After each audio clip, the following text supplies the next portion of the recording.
are larger than his assets. Why the rich get richer. A review of my rich dad's financial statement shows why the rich get richer. The asset column generates more than enough income to cover expenses, with the balance reinvested into the asset column. The asset column continues to grow, and therefore the income it produces grows with it. The result is that the rich get richer. Why the middle class struggle. The middle class finds itself in a constant state of financial struggle. Their primary income is through their salary. As their wages increase, so do their taxes. Their expenses tend to increase in proportion to their salary increase, hence the phrase, the rat race. They treat their home as their primary asset instead of investing in income-producing assets. This pattern of treating your home as an investment and the philosophy that a pay raise means you can buy a larger home or spend more is the foundation of today's debt-ridden society. Increased spending throws families into greater debt and into more financial uncertainty, even though they may be advancing in their jobs and receiving raises on a regular basis. This is high-risk living caused by weak financial education. The massive loss of jobs in recent times proves how shaky the middle class really is financially. Company pension plans are being replaced by 401k plans. Social Security is obviously in trouble and can't be relied upon as a source for retirement. Panic has set in for the middle class. Today, mutual funds are popular because they supposedly represent safety. Average mutual fund buyers are too busy working to pay taxes and mortgages, save for their children's college, and pay off credit cards. They do not have time to study investing, so they rely on the expertise of the manager of a mutual fund. Also, because the mutual fund includes many different types of investments, they feel their money is safer because it is diversified. This educated middle class subscribes to the dogma put out by mutual fund brokers and financial planners. Play it safe, avoid risk. The real tragedy is that the lack of early financial education is what creates the risk faced by average middle class people. The reason they have to play it safe is because their financial positions are tenuous at best. Their balance sheets are not balanced. Instead, they are loaded with liabilities and have no real assets that generate income. Typically, their only source of income is their paycheck. Their livelihood becomes entirely dependent on their employer. So when genuine deals of a lifetime come along, these people can't take advantage of them because they are working so hard, are taxed to the max, and are loaded with debt. As I said at the start of this section, the most important rule is to know the difference between an asset and a liability. Once you understand the difference, concentrate your efforts on buying income-generating assets. That's the best way to get started on a path to becoming rich. Keep doing that and your asset column will grow. Keep liabilities and expenses down so more money is available to continue pouring into the asset column. Soon, the asset base will be so deep that you can afford to look at more speculative investments. Investments that may have returns of 100% to infinity. $5,000 investments that are soon turned into $1 million or more. Investments that the middle class calls too risky.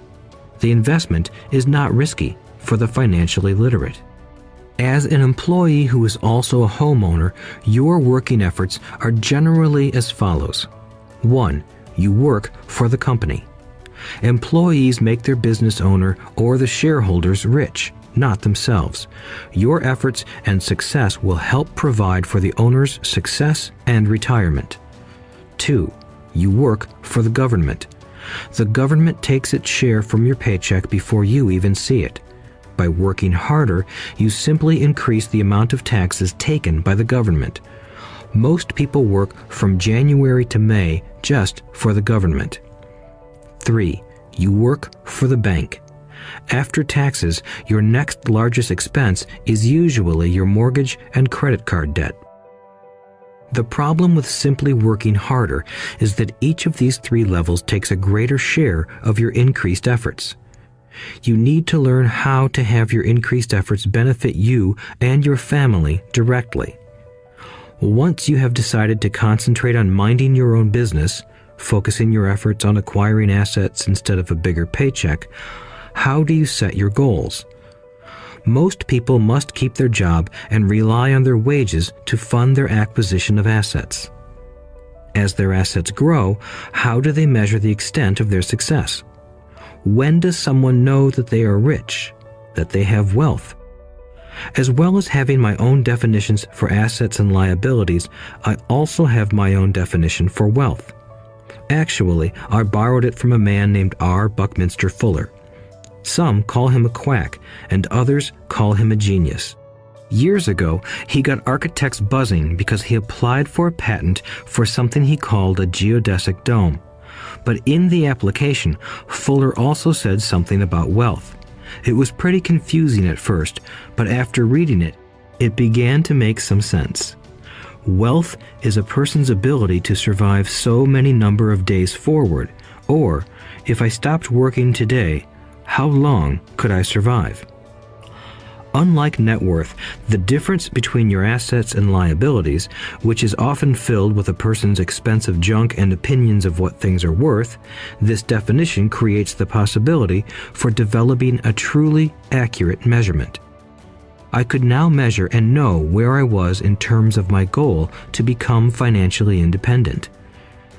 Although net worth often includes non-cash producing assets, like stuff you bought that now sits in your garage, wealth measures how much money your money is making and, therefore, your financial survivability. Wealth is the measure of the cash flow from the asset column compared with the expense column. Let's use an example.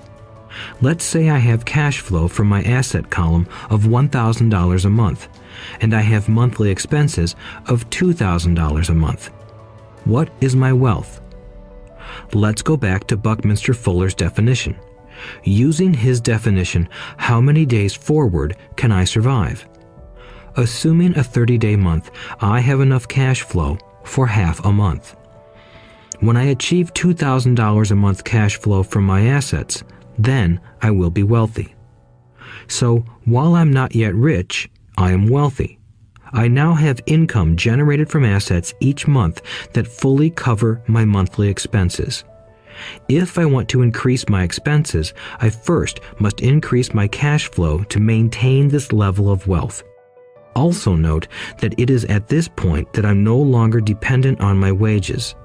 I have focused on and been successful in building an asset column that has made me financially independent. If I quit my job today, I would be able to cover my monthly expenses with the cash flow from my assets.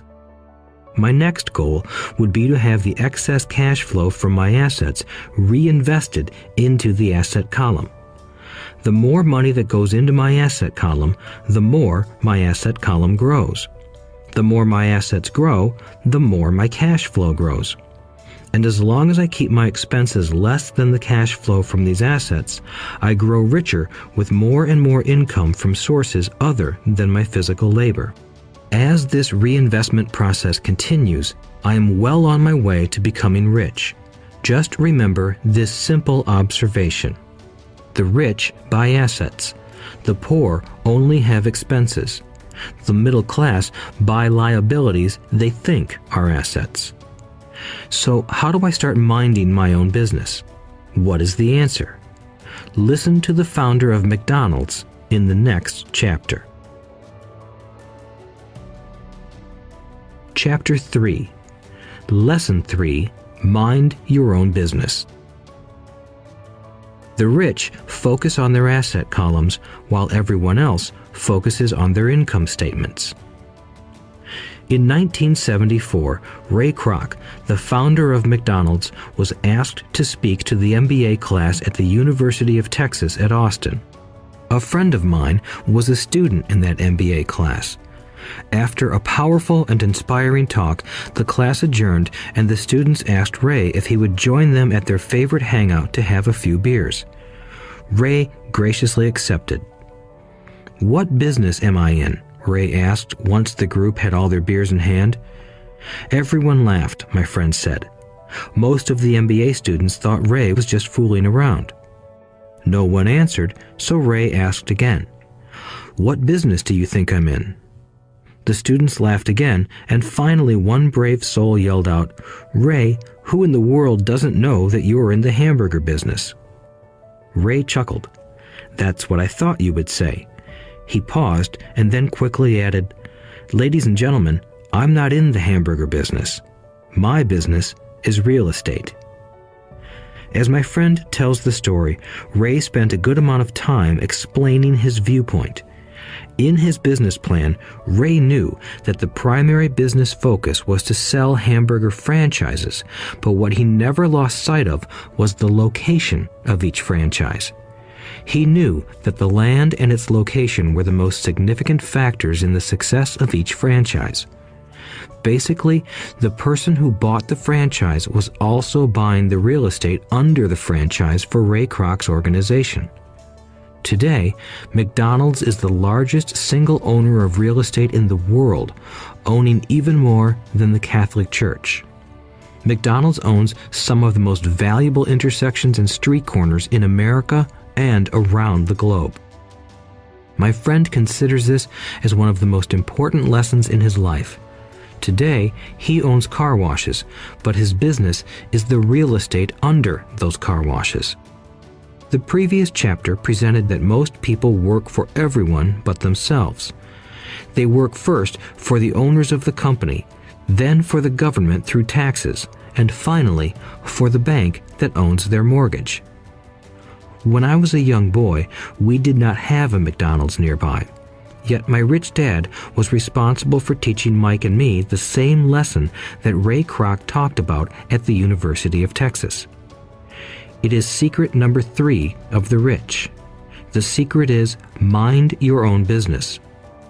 Financial struggle is often directly the result of people working all their lives for someone else. Many people will simply have nothing at the end of their working days to show for their efforts. Our current educational system focuses on preparing today's youth to get good jobs by developing scholastic skills. Their lives will revolve around their wages or, as described earlier, their income column. Many will study further to become engineers, scientists, cooks, police officers, artists, writers, and so on. These professional skills allow them to enter the workforce and work for money. But there is a big difference between your profession and your business. Often I ask people, "What is your business?" And they will say, "Oh, I'm a banker." Then I ask them if they own the bank, and they usually respond, "No, I work there." In that instance, they have confused their profession with their business. Their profession may be a banker, but they still need their own business. A problem with school is that you often become what you study. So if you study cooking, you become a chef. If you study the law, you become an attorney. And a study of auto mechanics makes you a mechanic. The mistake in becoming what you study is that too many people forget to mind their own business. They spend their lives minding someone else's business and making that person rich. To become financially secure, a person needs to mind their own business. Your business revolves around your asset column, not your income column. As stated earlier, the number 1 rule is to know the difference between an asset and a liability and to buy assets. The rich focus on their asset columns, while everyone else focuses on their income statements. That is why we hear so often, "I need a raise. If only I had a promotion. I am going back to school to get more training so I can get a better job. I am going to work overtime. Maybe I can get a second job." In some circles, these are sensible ideas, but you are still not minding your own business. These ideas all still focus on the income column and will only help a person become more financially secure if the additional money is used to purchase income-generating assets, The primary reason the majority of the poor and middle class are fiscally conservative, which means I can't afford to take risks, is that they have no financial foundation. They have to cling to their jobs and play it safe. When downsizing became the in thing to do, millions of workers found out their largest so-called asset, their home, was eating them alive. Their asset was costing them money every month. Their car, another asset, was eating them alive. The golf clubs in the garage that cost $1,000 were not worth $1,000 anymore. Without job security, they had nothing to fall back on. What they thought were assets could not help them survive in a time of financial crisis. I assume most of us have filled out a credit application to buy a house or a car. It's always interesting to look at the net worth section because of what accepted banking and accounting practices allow a person to count as assets. One day when I wanted a loan, my financial position did not look too good. So I added my new golf clubs, my art collection, books, electronics, Armani suits, wristwatches, shoes, and other personal effects to boost the number in the asset column. But I was turned down because I had too much investment real estate. The loan committee didn't like that I made so much money from rent. They wanted to know why I did not have a normal job with a salary. They did not question the Armani suits, golf clubs, or art collection. Life is sometimes tough when you do not fit the standard profile. I cringe every time I hear someone say to me that their net worth is $1 million or $100,000 or whatever. One of the main reasons net worth is not accurate is simply because the moment you begin selling your assets, you are taxed for any gains. So many people have put themselves in deep financial trouble when they run short of income. To raise cash, they sell their assets. But their personal assets can generally be sold for only a fraction of the value that is listed on their personal balance sheet. Or, if there is a gain on the sale of the assets, they are taxed on the gain. So again, the government takes its share, thus reducing the amount available to help them out of debt. That is why I say someone's net worth is often worth less than they think. Start minding your own business.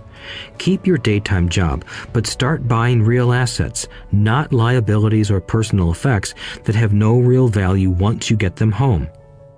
A new car loses nearly 25% of the price you pay for it the moment you drive it off the lot. It is not a true asset even if your banker lets you list it as one. My $400 new titanium driver was worth $150 the moment I teed off. Keep expenses low, reduce liabilities, and diligently build a base of solid assets. For young people who have not yet left home, it is important for parents to teach them the difference between an asset and a liability. Get them to start building a solid asset column before they leave home, get married, buy a house, have kids, and get stuck in a risky financial position, clinging to a job and buying everything on credit. I see so many young couples who get married and trap themselves into a lifestyle that will not let them get out of debt for most of their working years. For many people, just as the last child leaves home, the parents realize they have not adequately prepared for retirement and they begin to scramble to put some money away. Then their own parents become ill and they find themselves with new responsibilities. So what kind of assets am I suggesting that you or your children acquire? In my world, real assets fall into the following categories. Businesses that do not require my presence. I own them, but they are managed or run by other people. If I have to work there, it's not a business. It becomes my job. Stocks, bonds, income-generating real estate, notes, IOUs, royalties from intellectual property such as music, scripts, and patents.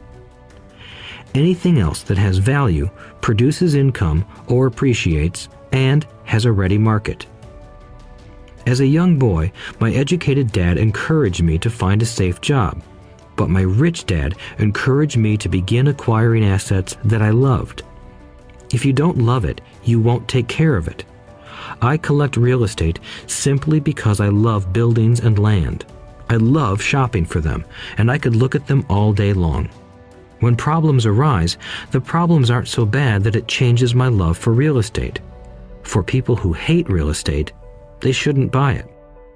I also love stocks of small companies, especially startups, because I am an entrepreneur, not a corporate person. In my early years, I worked in large organizations such as Standard Oil of California, the U.S. Marine Corps, and Xerox Corporation. I enjoyed my time with those organizations and have fond memories, but I know deep down I am not a company man. I like starting companies, not running them. So my stock buys are usually of small companies. Sometimes I even start the company and take it public. Fortunes are made in new stock issues, and I love the game. Many people are afraid of small cap companies and call them risky, and they are. But that risk is diminished if you love what the investment is, understand it, and know the game. With small companies, my investment strategy is to be out of the stock in a year. On the other hand, my real estate strategy is to start small and keep trading up for bigger properties, and, therefore, delay paying taxes on the gain. This allows the value to increase dramatically. I generally hold real estate less than 7 years. For years, even while I was with the Marine Corps and Xerox, I did what my rich dad recommended. I kept my day job, but I still minded my own business. I was active in my asset column trading real estate and small stocks. Rich Dad always stressed the importance of financial literacy. The better I was at understanding the accounting and cash management, the better I would be at analyzing investments and eventually starting and building my own company. I don't encourage anyone to start a company unless they really want to. Knowing what I know about running a company, I wouldn't wish that task on anyone. There are times when people can't find employment and starting a company seems like the best solution. But the odds are against success. 9 out of 10 companies fail in 5 years. Of those that survive the first 5 years, 9 out of every 10 of those eventually fail as well. So only if you really have the desire to own your own company do I recommend it. Otherwise, keep your day job and mind your own business. When I say mind your own business, I mean to build and keep your asset column strong. Once a dollar goes into it, never let it come out. Think of it this way. Once a dollar goes into your asset column, it becomes your employee. The best thing about money is that it works 24 hours a day and can work for generations. Keep your day job, be a great hardworking employee, but keep building that asset column. As your cash flow grows, you can indulge in some luxuries. An important distinction is that rich people buy luxuries last, while the poor and middle class tend to buy luxuries first. The poor and the middle class often buy luxury items like big houses, diamonds, furs, jewelry, or boats because they want to look rich. They look rich, but in reality they just get deeper in debt on credit. The old money people, the long-term rich, build their asset column first. Then the income generated from the asset column buys their luxuries. The poor and middle class buy luxuries with their own sweat, blood, and children's inheritance. A true luxury is a reward for investing in and developing a real asset. For example, when my wife Kim and I had extra money coming from our apartment houses, she went out and bought her Mercedes. It didn't take any extra work or risk on her part because the apartment house bought the car. She did, however, have to wait 4 years while the real estate investment portfolio grew and began generating enough extra cash flow to pay for the car. But the luxury, the Mercedes, was a true reward because she proved she knew how to grow her asset column. That car now means a lot more to her than simply another pretty car. It means she used her financial intelligence to afford it. Instead, most people impulsively go out and buy a new car or some other luxury on credit. They may feel bored and just want a new toy. Buying a luxury on credit often causes a person to eventually resent that luxury because the debt becomes a financial burden. After you've taken the time and invested in and built your own business, you are now ready to learn the biggest secret of the rich, the secret that puts the rich way ahead of the pack. Chapter 4, Lesson 4, The History of Taxes and the Power of Corporations. My rich dad just played the game smart, and he did it through corporations, the biggest secret of the rich. I remember in school being told the story of Robin Hood and his merry men. My teacher thought it was a wonderful story of a romantic hero who robbed from the rich and gave to the poor. My rich dad did not see Robin Hood as a hero. He called Robin Hood a crook. Robin Hood may be long gone, but his followers live on. I often still hear people say, "Why don't the rich pay for it?" Or, "The rich should pay more in taxes and give it to the poor." It is this Robin Hood fantasy, or taking from the rich to give to the poor, that has caused the most pain for the poor and the middle class. The reason the middle class is so heavily taxed is because of the Robin Hood ideal. The reality is that the rich are not taxed. It's the middle class who pays for the poor, especially the educated upper-income middle class. Again, to understand fully how things happen, we need to look at the history of taxes. Although my highly educated dad was an expert on the history of education, my rich dad fashioned himself an expert on the history of taxes. Rich Dad explained to Mike and me that originally in England and America, there were no taxes. Occasionally, there were temporary taxes levied in order to pay for wars. The king or the president would put the word out and ask everyone to chip in. Taxes were levied in Britain for the fight against Napoleon from 1799 to 1816, and in America to pay for the Civil War from 1861 to 1865. In 1874, England made income tax a permanent levy on its citizens. In 1913, an income tax became permanent in the United States with the adoption of the 16th Amendment to the U.S. Constitution. At one time, Americans were anti-tax. It had been the tax on tea that led to the famous Tea Party in Boston Harbor, an incident that helped ignite the Revolutionary War. It took approximately 50 years in both England and the United States to sell the idea of a regular income tax. What these historical dates fail to reveal is that both of these taxes were initially levied against only the rich. It was this point that Rich Dad wanted Mike and me to understand.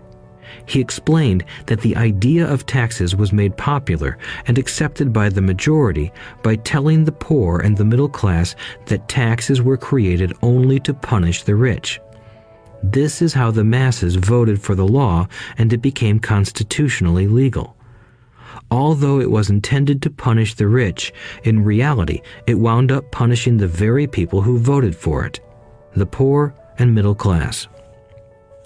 Once government got a taste of money, its appetite grew, said Rich Dad. Your dad and I are exactly opposite. He's a government bureaucrat and I am a capitalist. We get paid and our success is measured on opposite behaviors. He gets paid to spend money and hire people. The more he spends and the more people he hires, the larger his organization becomes. In the government, a large organization is a respected organization. On the other hand, within my organization, the fewer people I hire and the less money I spend, the more I am respected by my investors. That's why I don't like government people. They have different objectives than most business people. As the government grows, more and more tax dollars are needed to support it. My educated dad sincerely believed that government should help people. He loved John F. Kennedy and especially the idea of the Peace Corps. He loved the idea so much that both he and my mom worked for the Peace Corps, training volunteers to go to Malaysia, Thailand, and the Philippines. He always strived for additional grants and budget increases so he could hire more people, both in his job with the Education Department and in the Peace Corps. From the time I was about 10 years old, I would hear from my rich dad that government workers were a pack of lazy thieves, and from my poor dad, I would hear how the rich were greedy crooks who should be made to pay more taxes. Both sides had valid points. It was difficult to go to work for one of the biggest capitalists in town and come home to a father who was a prominent government leader. It was not easy to know which dad to believe. Yet, when you study the history of taxes, an interesting perspective emerges. As I said, the passage of taxes was only possible because the masses believed in the Robin Hood theory of economics. Take from the rich and give to everyone else.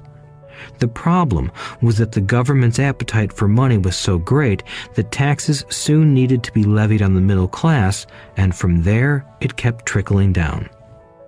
However, the rich saw an opportunity because they don't play by the same set of rules. The rich knew about corporations, which became popular in the days of sailing ships. The rich created the corporation as a vehicle to limit their risk to the assets of each voyage. The rich put their money into a corporation to finance the voyage.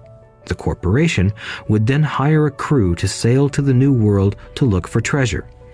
If the ship was lost, the crew lost their lives, but the loss to the rich would be limited only to the money they invested for that particular voyage.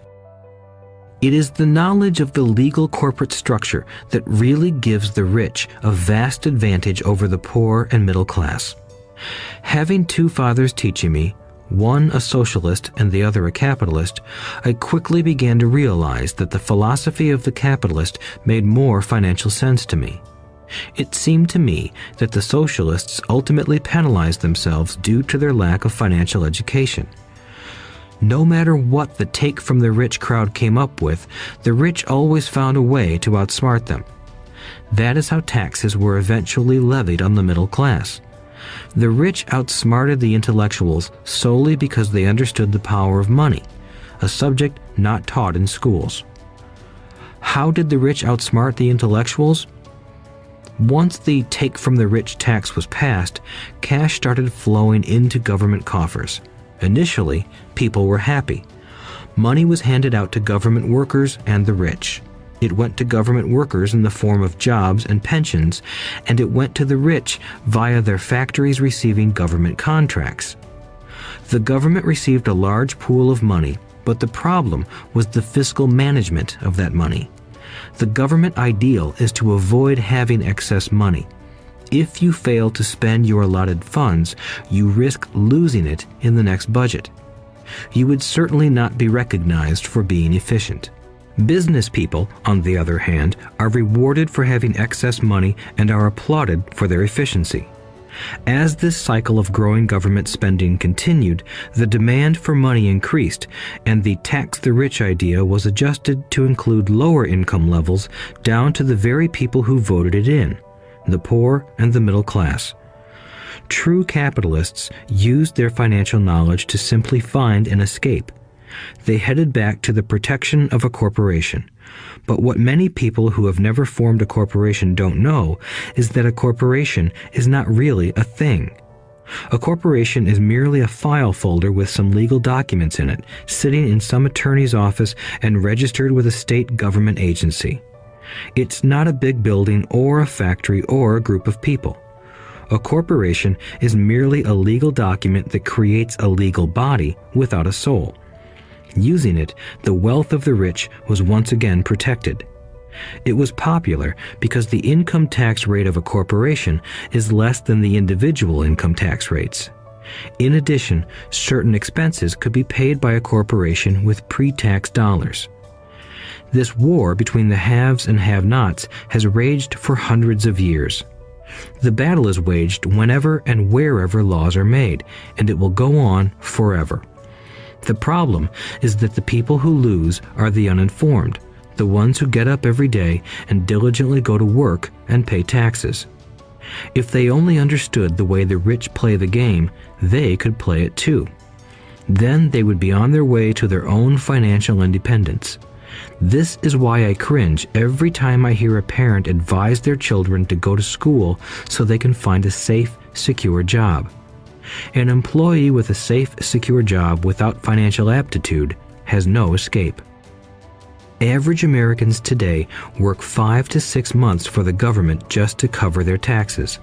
In my opinion, that is simply too long. The harder you work, the more you pay the government.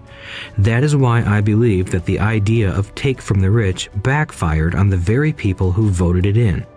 Every time people try to punish the rich don't simply comply.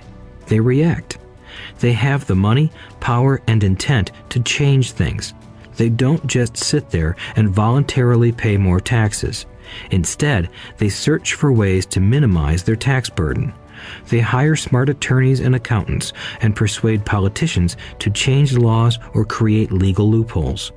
They use their resources to effect change. The tax code of the United States also allows other ways to reduce taxes. Most of these vehicles are available to anyone, but it is the rich who find them because they are minding their own business. For example, 1031 is jargon for Section 1031 of the Internal Revenue Code, which allows a seller to delay paying taxes on a piece of real estate that is sold for a capital gain through an exchange for a more expensive piece of real estate. Real estate is one investment vehicle that has a great tax advantage. As long as you keep trading up in value, you will not be taxed on the gains until you liquidate.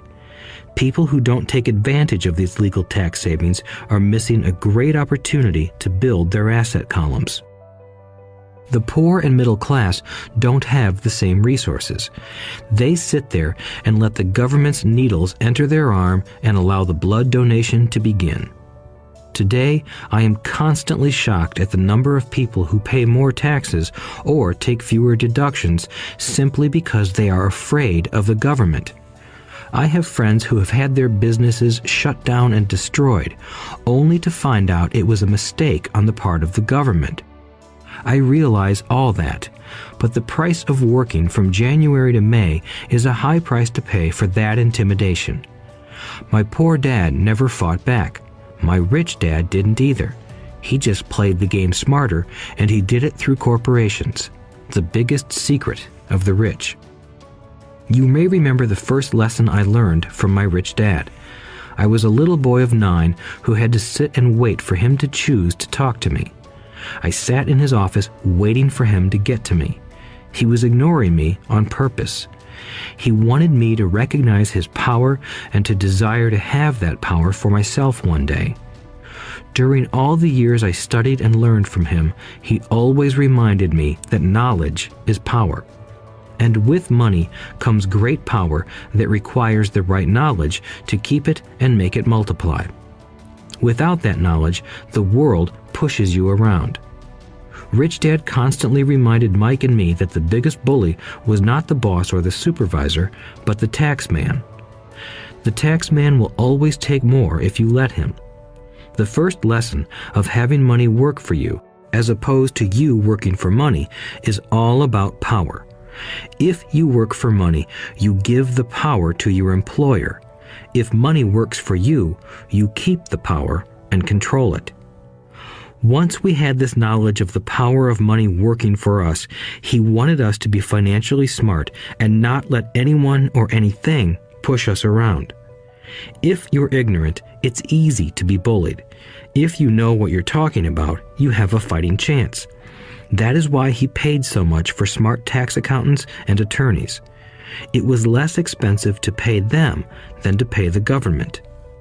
His best lesson to me was, be smart and you won't be pushed around as much. He knew the law because he was a law-abiding citizen and because it was expensive to not know the law. If you know you're right, you're not afraid of fighting back, even if you are taking on Robin Hood and his band of merry men. My highly educated dad always encouraged me to land a good job with a strong corporation. He spoke of the virtues of working your way up the corporate ladder. He didn't understand that by relying solely on a paycheck from a corporate employer, I would be a docile cow ready for milking. When I told my rich dad of my father's advice, he only chuckled. "Why not own the ladder?" was all he said. As a young boy, I did not understand what Rich Dad meant by owning my own corporation. It was an idea that seemed impossible and intimidating. Although I was excited by the idea, my inexperience wouldn't let me envision the possibility that grown-ups would someday work for a company I would own. The point is that, if not for my rich dad, I would have probably followed my educated dad's advice. It was merely the occasional reminder of my rich dad that kept the idea of owning my own corporation alive and kept me on a different path. By the time I was 15 or 16, I knew I wasn't going to continue down the path my educated dad recommended. I didn't know how I was going to do it, but I was determined not to head in the direction most of my classmates were heading. That decision changed my life. It was not until my mid-20s that my rich dad's advice began to make more sense to me. I was just out of the Marine Corps and working for Xerox. I was making a lot of money, but every time I looked at my paycheck, I was disappointed. The deductions were so large, and the more I worked, the greater they became. As I became more successful, my bosses talked about promotions and raises. It was flattering, but I could hear my rich dad asking in my ear, "Who are you working for? Who are you making rich?" In 1974, while still an employee for Xerox, I formed my first corporation and began minding my own business. There were already a few assets in my asset column, but now I was determined to focus on making it bigger. Those paychecks, with all the deductions, made all the years of my rich dad's advice make total sense.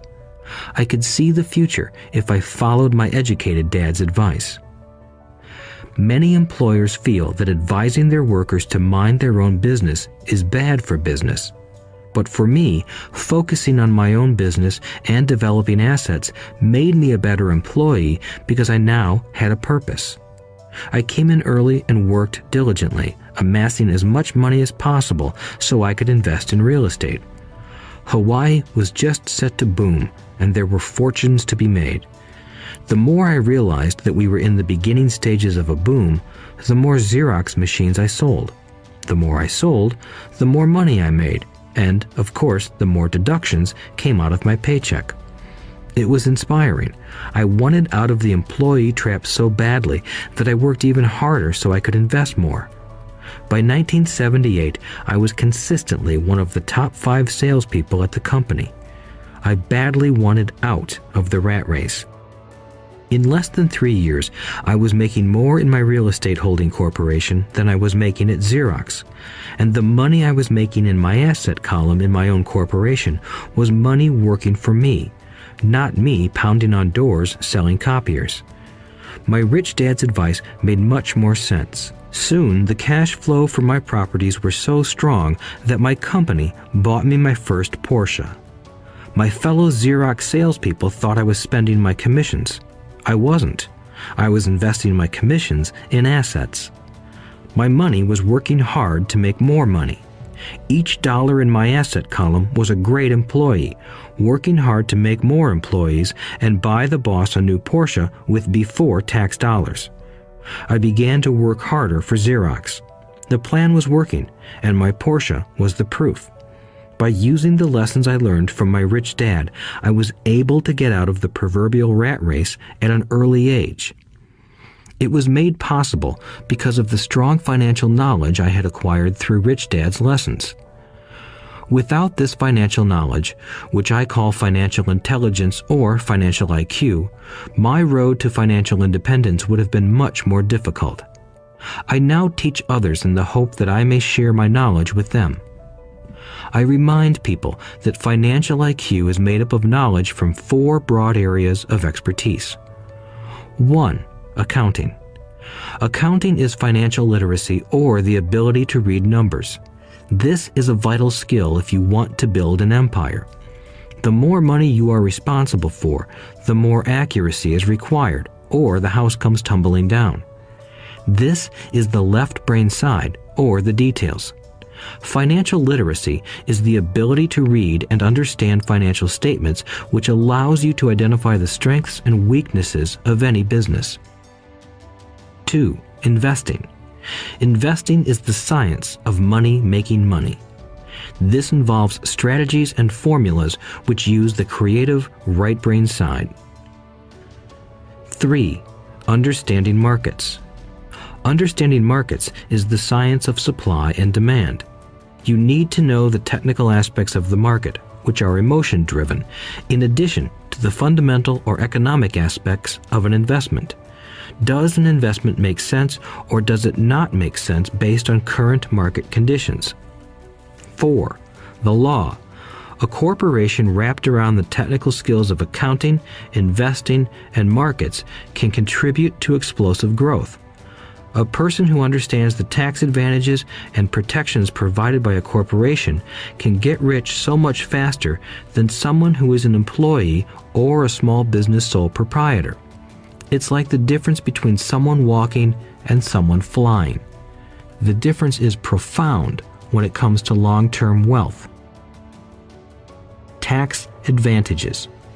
A corporation can do many things that an employee cannot, like pay expenses before paying taxes. That is a whole area of expertise that is very exciting. Employees earn and get taxed and then try to live on what is left. A corporation earns, spends everything it can, and is taxed on anything that is left. It's one of the biggest legal tax loopholes that the rich use. They're easy to set up and are not expensive if you own investments that are producing good cash flow. For example, by owning your own corporation, your vacations can be board meetings in Hawaii. Car payments, insurance, repairs, and health club memberships are company expenses. Most restaurant meals are partial expenses, and on. But it's done legally with pre-tax dollars. Protection from lawsuits. We live in a litigious society. Everybody wants a piece of your action. The rich hide much of their wealth using vehicles such as corporations and trusts to protect their assets from creditors. When someone sues a wealthy individual, they are often met with layers of legal protection and often find that the wealthy person actually owns nothing. They control everything, but own nothing. The poor and middle class try to own everything and lose it to the government or to fellow citizens who like to sue the rich. They learned it from the Robin Hood story. Take from the rich and give it to the poor. It is not the purpose of this audiobook to go into the specifics of owning a corporation, but I will say that if you own any kind of legitimate assets, I would consider finding out more about the benefits and protection offered by a corporation as soon as possible. There are many books written on the subject that will detail the benefits and even walk you through the steps necessary to set up a corporation. Garrett Sutton's books on corporations provide wonderful insight into the power of personal corporations. Financial IQ is actually the synergy of many skills and talents. I would say it is the combination of the 4 technical skills listed above that make up basic financial intelligence. If you aspire to great wealth, it is the combination of these skills that will greatly amplify your financial intelligence. In summary, business owners with corporations 1. Earn, 2. Spend, 3. Pay taxes. Employees who work for corporations 1. Earn, 2. Pay taxes, 3. Spend. As part of your overall financial strategy, I recommend that you learn about the protection that legal entities can provide for businesses and assets. Chapter 5. Lesson 5. The rich invent money. Often in the real world, it's not the smart who get ahead, but the bold. Last night, I took a break from writing and watched a TV program on the history of a young man named Alexander Graham Bell. Bell had just patented his telephone and was having growing pains because the demand for his new invention was so strong. Needing a bigger company, he then went to the giant at that time, Western Union, and asked them if they would buy his patent and his tiny company. He wanted $100,000 for the whole package. The president of Western Union scoffed at him and turned him down, saying the price was ridiculous. The rest is history. A multi-billion-dollar industry emerged, and AT&T was born. The evening news came on right after the story of Alexander Graham Bell. On the news was a story of another downsizing at a local company. The workers were angry and complained that the company ownership was unfair. A terminated manager of about 45 years of age had his wife and 2 babies at the plant and was begging the guards to let him talk to the owners to ask if they would reconsider his termination. He had just bought a house and was afraid of losing it. The camera focused in on his pleading for all the world to see. Needless to say, it held my attention. I have been teaching professionally since 1984. It has been a great experience and a rewarding one. It is also a disturbing profession, for I have taught thousands of individuals and I see one thing in common in all of us, myself included. We all have tremendous potential and we all are blessed with gifts. Yet the one thing that holds all of us back is some degree of self-doubt. It is not so much the lack of technical information that holds us back, but more the lack of self-confidence. Some are more affected than others. Once we leave school, most of us know that it is not so much a matter of college degrees or good grades that count. In the real world, outside of academics, something more than just grades is required. I have heard it called many things: guts, chutzpah, balls, audacity, bravado, cunning, daring, tenacity, and brilliance. This factor, whatever it is labeled, ultimately decides one's future much more than school grades do. Inside each of us is one of these brave, brilliant, and daring characters. There is also the flip side of that character, people who could get down on their knees and beg if necessary. After a year in Vietnam as a Marine Corps pilot, I got to know both of those characters inside of me intimately. One is not better than the other. Yet, as a teacher, I recognized that it was excessive fear and self-doubt that were the greatest detractors of personal genius. It broke my heart to see students know the answers, yet lack the courage to act on the answer. Often in the real world, it's not the smart who get ahead, but the bold.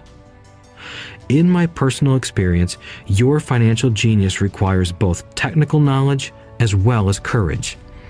If fear is too strong, the genius is suppressed. In my classes, I strongly urge students to learn to take risks, to be bold, and to let their genius convert that fear into power and brilliance. It works for some and just terrifies others. I have come to realize that for most people, when it comes to the subject of money, they would rather play it safe. I have had to field questions such as, why take risks? Why should I bother developing my financial IQ? Why should I become financially literate? And I answer, just to have more options. There are huge changes up ahead. In the coming years, there will be more people just like the young inventor Alexander Graham Bell. There will be 100 people like Bill Gates and hugely successful companies like Microsoft created every year all over the world. And there will also be many more bankruptcies, layoffs, and downsizings. So why bother developing your financial IQ? No one can answer that but you. Yet I can tell you why I myself do it. I do it because it is the most exciting time to be alive. I'd rather be welcoming change than dreading change. I'd rather be excited about making millions than worrying about not getting a raise. This period we are in now is a most exciting time, unprecedented in our world's history. Generations from now, people will look back at this period of time and remark at what an exciting era it must have been. It was the death of the old and birth of the new. It was full of turmoil, and it was exciting. So why bother developing your financial IQ? Because if you do, you will prosper greatly. And if you don't, this period of time will be a frightening one. It will be a time of watching some people move boldly forward while others cling to worn-out life preservers. Land was wealth 300 years ago, so the person who owned the land owned the wealth. Later, wealth was in factories and production, and America rose to dominance. The industrialist owned the wealth. Today, wealth is in information, and the person who has the most timely information owns the wealth. The problem is that information flies around the world at the speed of light. The new wealth cannot be contained by boundaries and borders as land and factories were. The changes will be faster and more dramatic. There will be a dramatic increase in the number of new multimillionaires. There also will be those who are left behind. I find so many people struggling today, often working harder simply because they cling to old ideas. They want things to be the way they were, and they resist change. I know people who are losing their jobs or their houses, and they blame technology or the economy or their boss. Sadly, they fail to realize that they might be the problem. Old ideas are their biggest liability. It is a liability simply because they fail to realize that while that idea or way of doing something was an asset yesterday, yesterday is gone. One afternoon, I was teaching how to invest using a board game I had invented, Cash Flow, as a teaching tool. A friend had brought someone along to attend the class. This friend of a friend was recently divorced, had been badly burned in the divorce settlement, and was now searching for some answers. Her friend thought the class might help. The game was designed to help people learn how money works. In playing the game, they learn about the interaction of the income statement with the balance sheet. They learn how cash flows between the two and how the road to wealth is through striving to increase your monthly cash flow from the asset column to the point that it exceeds your monthly expenses. Once you accomplish this, you are able to get out of the rat race and out onto the fast track. As I have said, some people hate the game. Some love it, and others miss the point. This woman missed a valuable opportunity to learn something. In the opening round, she drew a doodad card with the boat on it. At first, she was happy.